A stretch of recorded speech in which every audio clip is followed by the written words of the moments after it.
Nah, apa sih stoikiometri itu? Pengertian stoikiometri adalah gambaran hubungan kuantitatif antar zat dalam reaksi kimia. Atau secara simpelnya, stoikiometri itu adalah perhitungan di kimia, ya. Jadi nanti di sini akan ada beberapa cakupan bahasan.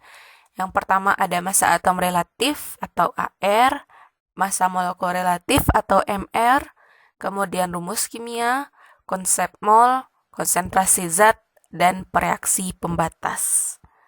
Oke, kita lihat satu-satu dulu biar bisa memahami lebih jelas lagi mengenai stoikiometri dan konsep-konsep mol. Yang pertama ada massa atom relatif atau disingkat dengan AR dan massa molekul relatif yang disingkat dengan MR.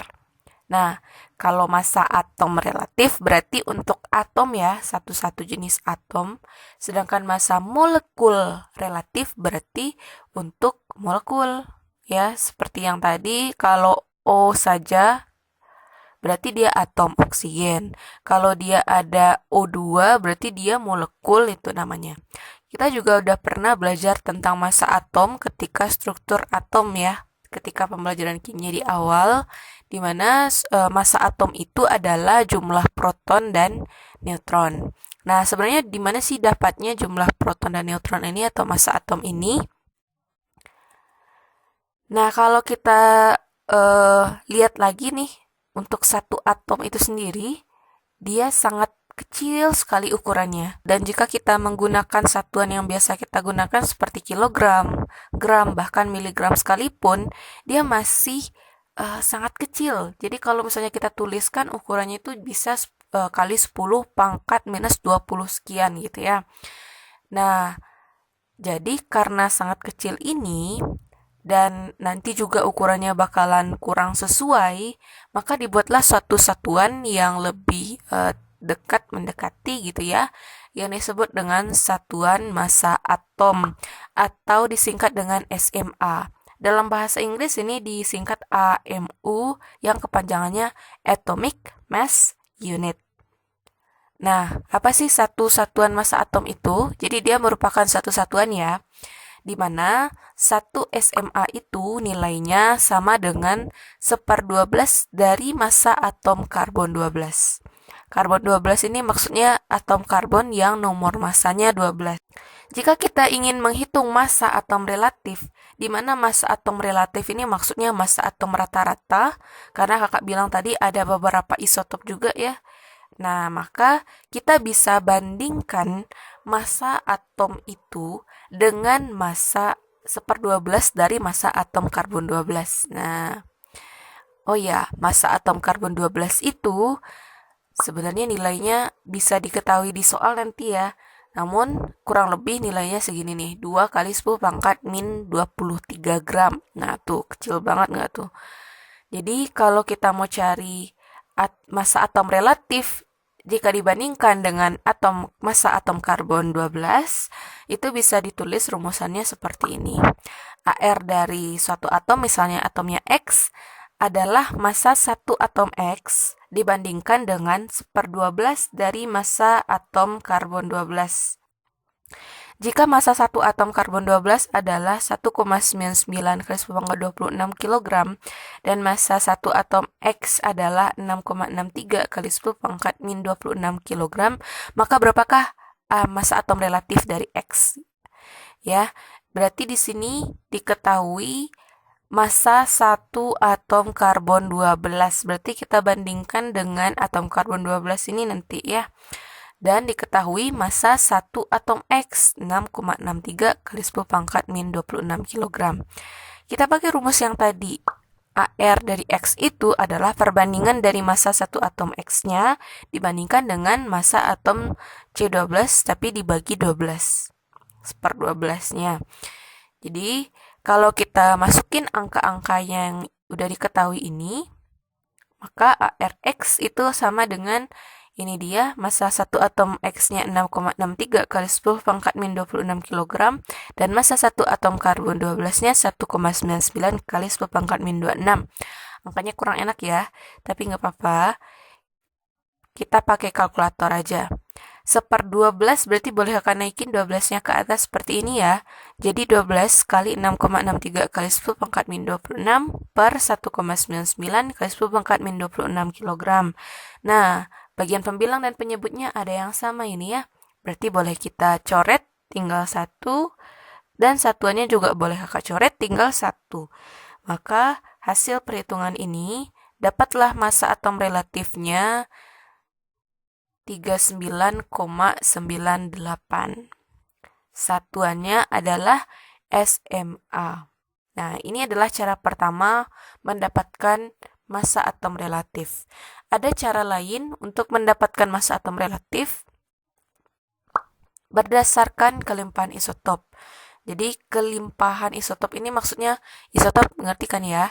Isotop itu adalah beberapa atom yang memiliki nomor proton sama tapi massanya berbeda. Jadi unsur-unsur di alam itu memang ada isotopnya dengan persentase kelimpahan tertentu. Gitu. Contohnya apa nih? Contohnya ada atom tembaga Cu di mana dia memiliki nomor massa yang berbeda. Di sini ada 63 dan ada 65. Nah, di alam itu diketahui persentase isotop tembaga yang 63 ada sekitar 72,5% dan tembaga 65 itu ada 27,5%.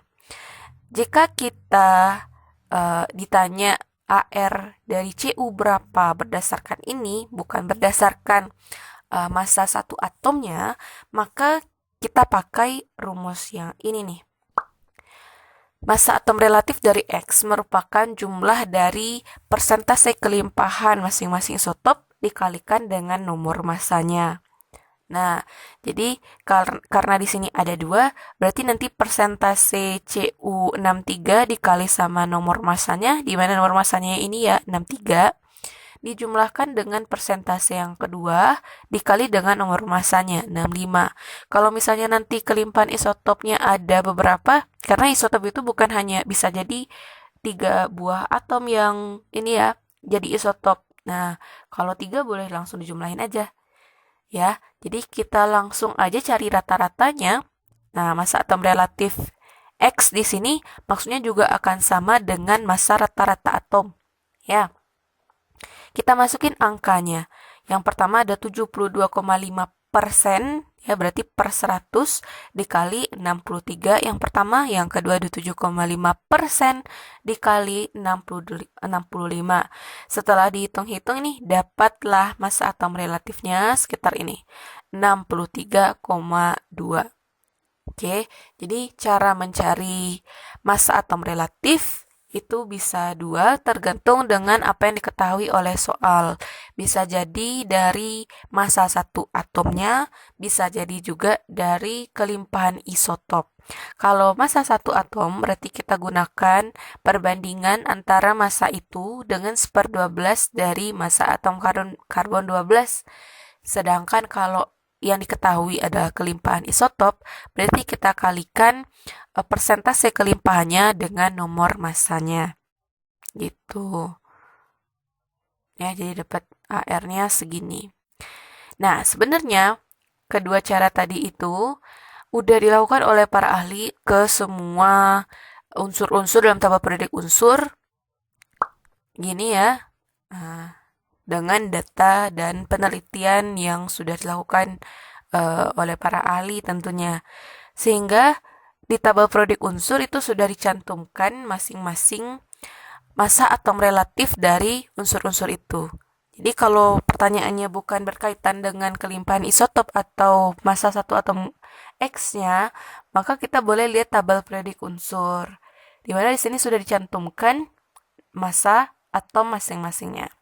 Ya, beda tabel periodik unsur nanti posisi informasinya juga akan beda-beda. Nah, kalau contoh yang ini nih, tabel periodiknya lebih banyak informasinya. Kita bisa lihat di sini nih. Ada massa atom, ada nomor atom, ada titik didih, titik leleh, nama, lambang unsur, struktur elektron, dan tingkat oksidasi. Sedangkan di tabel periodik yang ini, Ini lebih sederhana, informasinya hanya ada nomor atom, simbol atom, dan juga massa atom. Itu tergantung kebutuhan kita. Ya, begitu di sini yang menjadi massa atomnya adalah yang di bagian kanan atas. Sedangkan yang di sini katanya nomor atom itu adalah yang di atas dan nomor massanya yang di bawah.